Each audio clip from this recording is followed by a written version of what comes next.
Crochet basics part 3 single crochet first റോയ്ക്ക് ശേഷം എങ്ങനെ കണ്ടിന്യൂ ചെയ്യാമെന്ന് നോക്കാം. ഫസ്റ്റ് റോ ഫിനിഷ് ആയതിനു ശേഷം നമ്മൾ ഒരു ചെയിൻ എക്സ്ട്രാ ചെയ്യുക.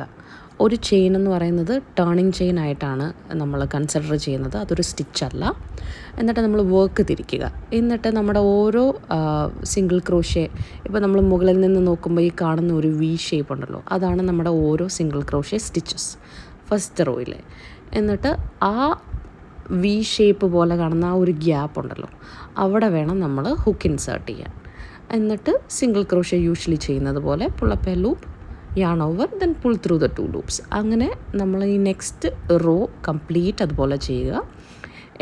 ആ റോയുടെ എൻഡിലാകുമ്പോഴത്തേക്കിനും നമ്മൾ നേരത്തെ ഈ ഫസ്റ്റ് റോ തുടങ്ങിയതുപോലെ തന്നെ ചെയിൻ 1 ചെയ്യുക, വർക്ക് തിരിക്കുക, എന്നിട്ട് നെക്സ്റ്റ് റോ ഫുൾ അതേപോലെ ചെയ്യുക. ഇങ്ങനെ എത്ര റോസ് വേണമെങ്കിലും ചെയ്ത് നിങ്ങൾക്ക് എടുക്കാവുന്നതാണ്. Thank you.